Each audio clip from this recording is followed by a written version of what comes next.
What is up, you wonderful people? It is I, Nima. And what some of you guys may not know is my least favorite type of game really is the Metroidvanias. And it's honestly because I find myself getting lost in these games more than not. And I'll spend hours looking for where I'm supposed to go next, and the payoff just doesn't seem to match the amount of effort I had to put in to get from point A to point B. So I recently got Islets, the indie game made by two brothers, which is a pretty much cut and paste Metroidvania, or at least that's what many believe. Let's take a look at it and find out how it compares. And if you like video game content, indie games, Nintendo Switch stuff, Xbox, PlayStation, whatever, video games in general, think about hitting that like and subscribe button. I would really appreciate it. So anyway, Islets for me came off as one of those games that was a very cut and paste traditional Metroidvania, even down to the level design in a way, because it's very squarish. It's hard to explain what I mean by that, but there isn't a lot in the actual level to interact with, for a lot of the levels I should say, and it's squarish. It's such a weird thing to say, but it is very squared.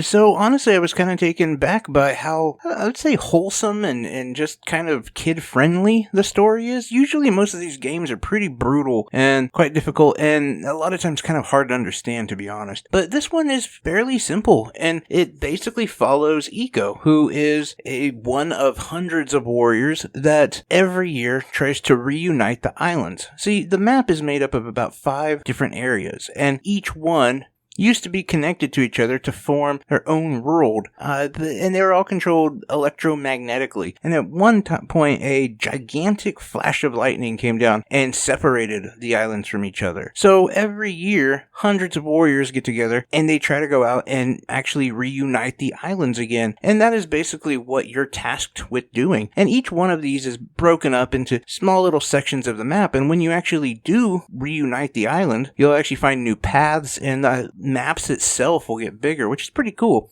And outside of the bosses, your biggest adversary is really just kind of a prick, if you will. His name is Snoot. He always has something kind of pompous to say to you, or to kind of spit in your face, so to speak. But he's not out there to actually, kill you or anything vengeful, really nasty. And that's what I'm talking about with the wholesomeness of this. Yes, there are enemies. There's legit bosses and other creatures trying to kill you, but that's just kind of, the way it is. You essentially have to cleanse that world, bring it all back together again, and make it habitable for your people. So that's just part of the game, but as far as an ultimate evil, there really isn't one, and I thought that was kind of interesting. But again, that doesn't mean that there aren't a lot of combat, there aren't a lot of interesting and really kind of terrifying bosses, as well as your abilities and how they upgrade, because you basically start off pretty generic. You have a single jump, you have a dash/roll kind of movement that really does save your butt a lot, because you have when you do that roll, you're also invincible while you're rolling, so that's essential. You also have an attack, and you have a spirit bow. Now, the spirit bow, every time you use it, will drop down in how much ammo you have. To refill that, though, you simply have to attack enemies, and each hit equals an arrow. So, pretty simple to figure that out. As you unlock different things from bosses, as where different secrets and different little, physical tasks you have to do, or you'll be able to do little puzzles, you'll then unlock different rewards. And most of these rewards are in the form of actual physical upgrades. It could be something like extra ammo to really powerful attack when your health is low. There's a lot of things to really expand on and to move on. And just like many other games in this genre, most of your progress is deemed by how many bosses you beat or what boss you beat at what point. But to actually explore other islands, this comes down to your airplane or your little flying vehicle. And this is actually what I think is a really cool aspect of this game. What really turned it on its head for me is, so you have this hub where you have your airplane or your flying mobile, and that thing can be upgraded. You can add guns onto it. You can have all sorts of different little customizations to it, which is awesome. There's also a hospital there. There's a store and your mailbox, which I really like the mailbox aspect, because it really does add another little just element to the game that's pretty cool, as far as you can see what you've done, how you've progressed. And I also like the ability just to see the correspondence between your little mouse friend and his friends. Now, back to the airplane aspect real quick, as I think this is the coolest aspect of the game, or one of them, I should say. And I really do think this is the way that shooters and bullet hell type games can, evolve a little bit. We saw this with Yuri Kill, where that was a very story-driven game, but there was also the aspect of the shooter and I really enjoyed that game for that aspect. And this is another game that does that completely adds just a different style of gameplay to it, and that is when you first approach different islands or when you're fighting some bosses, you'll have to do it in your airship. And I think that's so cool because it's like a bullet hell type game where you're using your guns to shoot and to beat enemies, to move ahead, but at the same time, you don't have to focus that much on the bullets because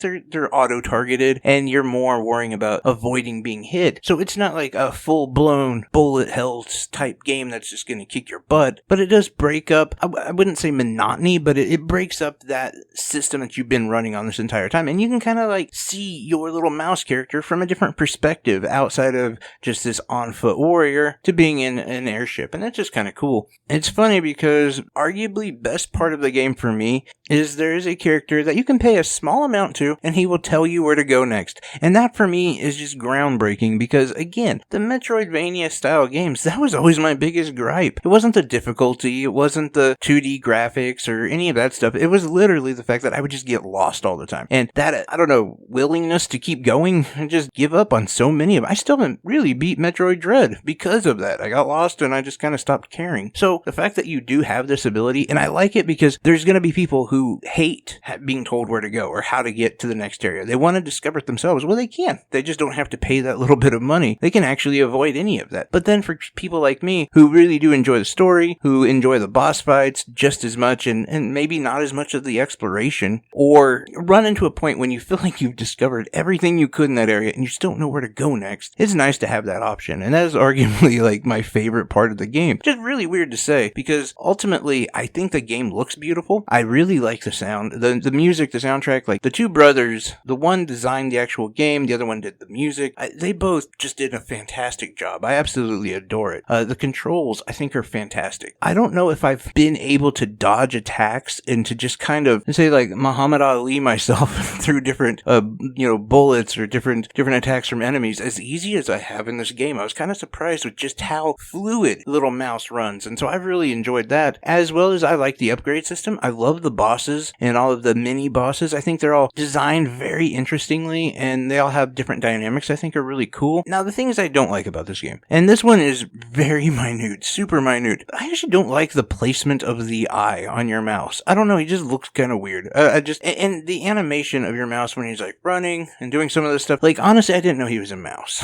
Like that, I guess that's where I'm going with this. Like, I think of like when I think of mouse, or I think of like Tales of Iron, and it's like, kind of a hunched little look on the prow, kind of, and this mouse is just kind of upright and sort of has an eye location that I would expect on a fish. But again, that's just me. But there was some small bugs that I didn't really even remember, but I do know that there was just a few small issues. One of the only ones I can think of is it did have a soft lock, and I think it was because of me being en route somewhere and my Switch lost connection, but I'm not 100% sure on that, so I thought I'd throw that in. And then ultimately, I think the big thing for me is value. This game comes in American $19.99, and I kind of see that, like, I wish it was $5 to maybe $12, or not 12, $5 to $7 cheaper. I think that would be a little bit better value on it, but I don't know, like, that's a hard one for me, because I understand most of these games go on sale at some point, and ultimately, is it worth $20? Yes, I think it is, but I also think when you compare it to other games that are of the Metroidvania genre, and the ones that are like $15 kind of are the staple for those kind of games. Of course, there's Hollow Knight, and that is basically what everyone considers the perfect Metroidvania, and that comes in at $14.99. Although, the other aspect of it is Metroid Dread is $60. So, I understand the $20 price tag.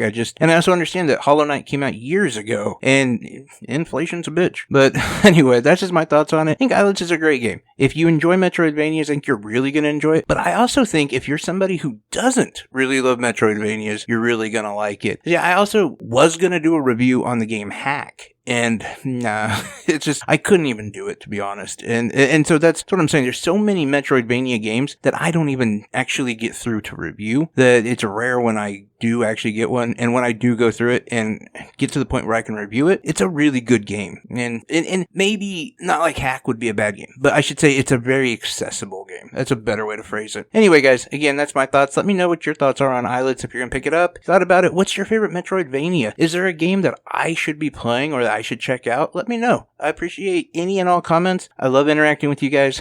Like always, I'm wishing you health, wealth, and above all, if you're truly happy, because you guys all make me really happy. Take care.